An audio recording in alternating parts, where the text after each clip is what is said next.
Bismillahirrahmanirrahim. Assalamualaikum warahmatullahi wabarakatuh. Kita kembali bertemu di Sekolah Al-Quran Makassar. Kita berada pada playlist Mengenal Allah Melalui Al-Quran. Sekarang sudah presentasi yang ke-6.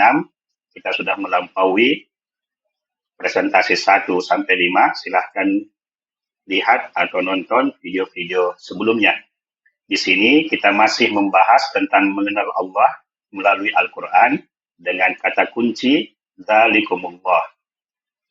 Ini adalah playlist YouTube Sekolah Al-Quran Makassar, Mengenal Allah melalui Al-Quran. Kalau Anda ingin melihat video-video sebelumnya, silakan masuk ke channel Sekolah Al-Quran Makassar dan buka playlist YouTube Mengenal Allah.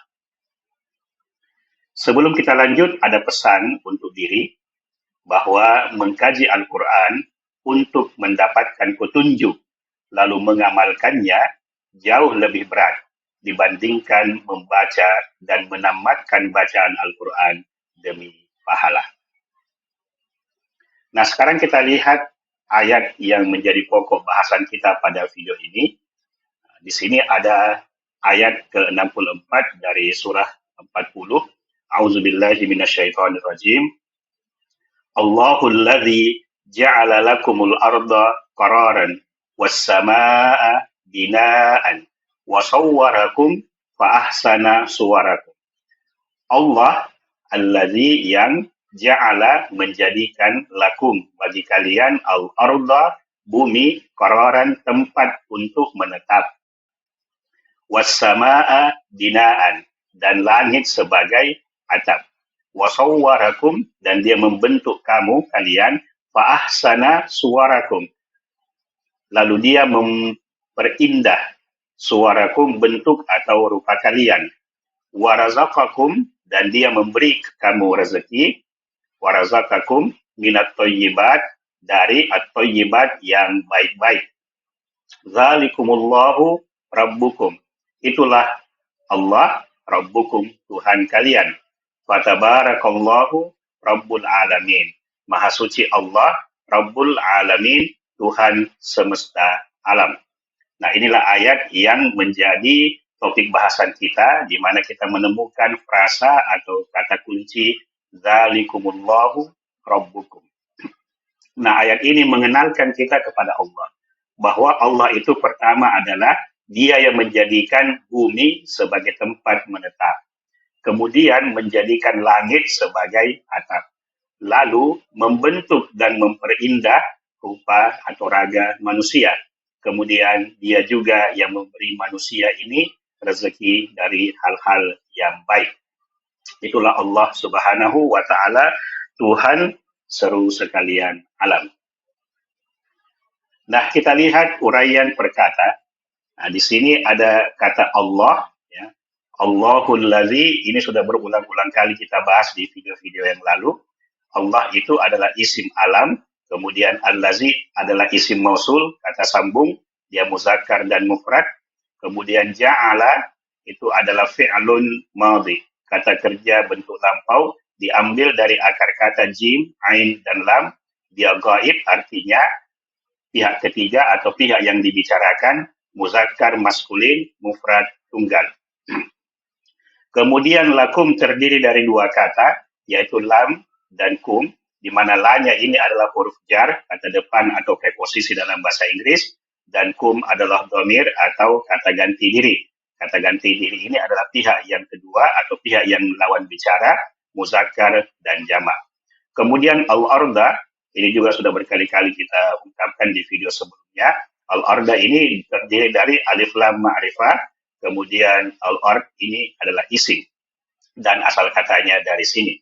Kemudian qararan itu adalah isim, ya, diambil dari akar kata qaf, ra dan ra, dia muzakkar, nakirah artinya umum, kemudian mansub.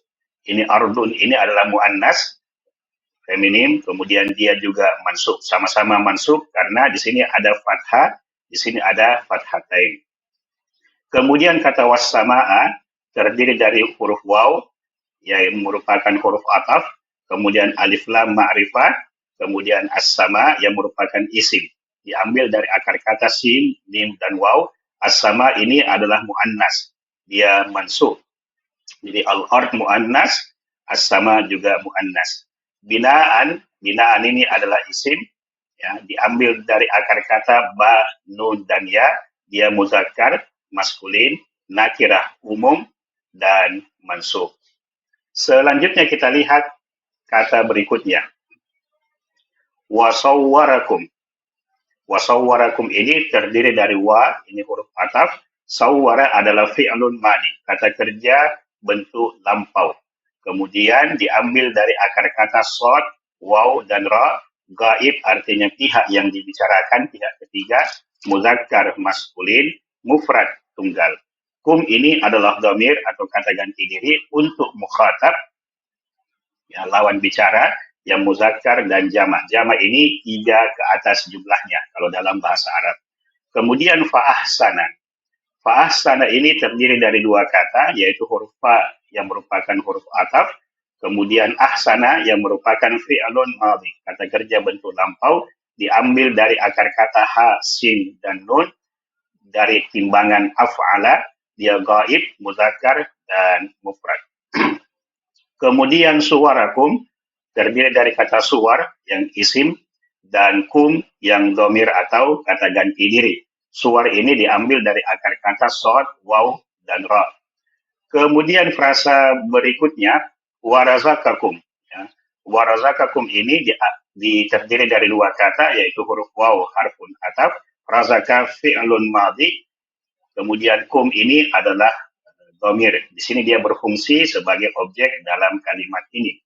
Kemudian min harfu jar, kata depan, preposisi. Kemudian thayyibat, thayyibat ini adalah isim, diambil dari akar kata to, ya, dan ba, ini muannas, jamak, dan majrur. Zalikum terdiri dari huruf za, yaitu isim isyarah, kata tunjuk, kemudian li, penanda jauh, kemudian kum yang merupakan huruf khitab. Berikutnya adalah frasa zalikumullahu rabbukum. Kata zalikum sudah tadi, ya. Kemudian Allah ini adalah isim alam, ya. Kemudian rabbun ini adalah isim, diambil dari akar kata ra, ba, dan ba. Kemudian kum ini adalah dhamir atau kata ganti diri. Terakhir, fatabarakallahu. Fatabaraka ini terdiri dari kata fa, yaitu huruf istinafiyah, kemudian tabaraka yang merupakan fi'lun madhi, diambil dari akar kata ba, ra, dan kaf, gaib, artinya pihak yang dibicarakan, orang ketiga, muzakkar, dan mufrad. Allah sudah diterangkan tadi, Rabbun juga tadi sudah diterangkan, al-alamin terdiri dari 2 kata, yaitu alif lam ma'rifat, kemudian alamin yang isim, ya, diambil dari akar kata ain, lam, dan mim, dia muzakkar, jamak 3 ke atas, jadi alamin ini alam-alam kalau kita mau terjemahkan secara kata per kata, dan dia majrur. Nah, kembali kita lihat bahwa ayat ini menunjukkan atau menjelaskan bahwa Allah itu adalah pencipta langit dan bumi, yang menjadikan bumi itu sebagai tempat menetap dan langit sebagai atap. Kemudian Allah juga membentuk dan memperindah raga manusia dan memberi manusia rezeki dari yang baik-baik. Inilah gambaran Al-Quran tentang Allah, dan kita bisa mengenal Allah melalui gambaran yang disampaikan Allah sendiri melalui Al-Quran. Kembali kita ingatkan pesan untuk diri kita, yaitu mengkaji Al-Quran untuk mendapatkan petunjuk, lalu mengamalkannya jauh lebih berat dibandingkan membaca dan menamatkan bacaan Al-Quran demi pahala. Kita akan lanjut ke presentasi yang ke-7, mengenal Allah melalui Al-Quran. Terima kasih telah menyimak. Selamat menjadi murid Al-Quran. Sampai jumpa, kita ketemu di seri yang lain. Syukran, Assalamualaikum warahmatullahi wabarakatuh.